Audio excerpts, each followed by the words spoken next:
السلام علیکم ورحمت الله. زه شبیر احمد امین یم او تاسو زده کوئ امازون.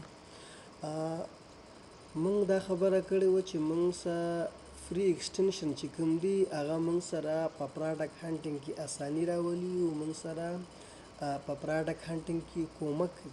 په نننۍ ویډیو کې یو بل فري ایکسټنشن تاسو سره شریکوم، خو لومړی راځو چې دا چې کوم فري ایکسټنشن دی د ده نوم څه دی. د ده نوم دی امازون سکاوټ کویک ویو کروم ایکسټنشن. تاسو به سمپلی په ګوګل کې دا ولیکئ. چې کله تاسو دا ولیکئ نو دلته کې به تاسو سره ګوره مختلف قسمه لینک راشي، خو تاسو به صحیح لینک خلاصوئ. امازون کویک ویو بای AMZ سکاوټ. نو تاسو به ګوره دې لینک باندې کلیک کوئ. چې کله تاسو په دې لینک باندې کلیک وکړئ نو دلته کې به تاسو سره راشي اډ ټو کروم، خو ما سره اوس اډ ټو کروم نه راځي. هغه وجه دا ده چې دا ما ځان سره مخکې نه اډ کړی دی. چې کله تاسو دا نوی اډ کوئ نو دلته کې به اډ ټو کروم راشي. تاسو به اډ ټو کروم باندې کلیک وکړئ او بیا به اډ ایکسټنشن باندې کلیک وکړئ. چې کله تاسو په اډ ایکسټنشن باندې کلیک وکړئ نو تاسو سره به دا اډ شي او تاسو کې به سمپلی دلته راشي او دې ځای کې به تاسو پین کړئ. دې ځای پورې خو تاسو پوه شئ چې دا موږ سره څنګه اډ کیږي. نو د ده کار څه دی؟ د ده کار دا دی دوستانو چې ګورئ تاسو کله زه امازون خلاص کړم نو مخکې خو به چې کله موږ سره دا ایکسټنشن نه و موږ به هر پراډکټ اوپن کوو. دې لینک باندې به موږ دغه لینک باندې به موږ کلیک وکړو، هر پراډکټ به موږ خلاص کړي. چې کله به موږ دا پراډکټ خلاص کړو نو د دې پراډکټ باره کې چې موږ کوم معلومات غوښته فرض کړه زمونږ به دې ځای کې دا معلوماتو چې یاره د برانډ څه دی او که د اسن معلومات به مونږ کول نو مونږ به دلته لاندې راښکته شو او دلته پراډکټ انفارمیشن کې یا پراډکټ ډیټیل کې نو هغلته نه به مونږ د ده چې کوم اسن دی یا نور معلومات د ده چې کوم سایز دی دې ځای کې به مونږ دا معلومات کوو.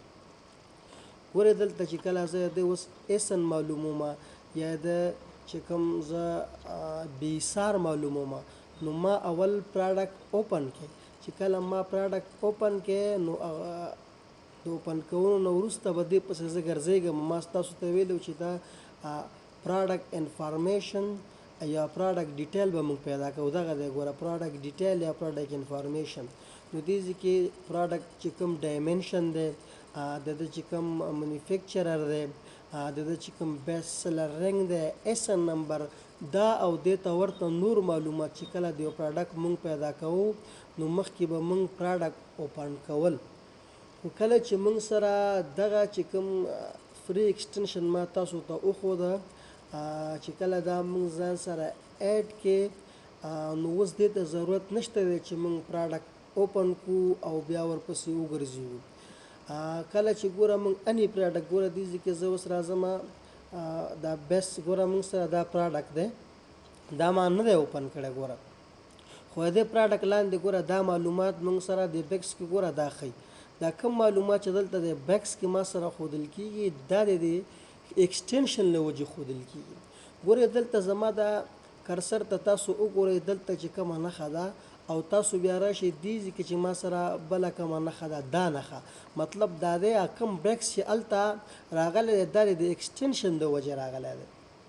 نو ګوره د دې ایکسټنشن کې موږ سره دا اسن نمبر ښیي. تاسو ته ما دا خبره کړې وه چې اسن هر پراډکټ چې په امازون کې لیست کېږي هغه ته امازون خپل یو اسن نمبر ورکړي، هغه ته امازون یو نوم ورکړي. د دې ګوره اسن معنا دا ده چې امازون سټنډرډ ایډنټیفیکیشن نمبر. څنګه چې د هر سړي ګوره د تذکرې نمبر بدل دی یو شانتې نه دی، داسې امازون هر پراډکټ ته نوم ورکوي او هغه نوم چې کوم دی یونیک نوم دی، مختلف نوم دی، مطلب د چې یو بل سره پیژندل کېږي.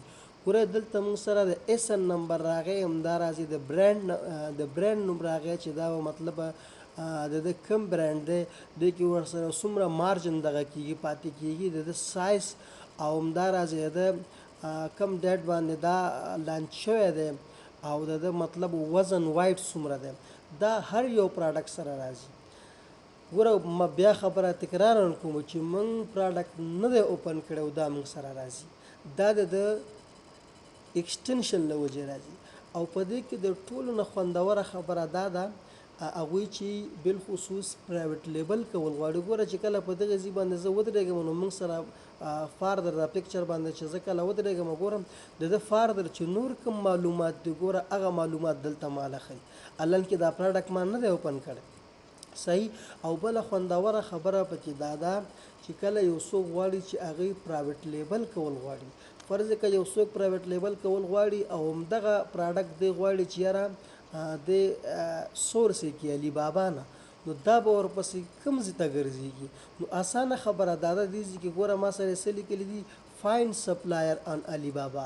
چې کله په دغې باندې کلیک وکړي نو د همدغه موجوده پروډکټ په علي بابا کې د ده چې کوم سپلایر دی ګوره موجوده پروډکټ سپلایر به موږ ته په علي بابا کې وښیي. ګوره دا څومره سهولت موږ سره راغی. نو خدای دې وکړي چې تاسو په دغې باندې پوه شوي اوسئ، تاسو په دغې باندې کار وکړئ او همدغه ویډیو دلته ما سره پای ته رسي.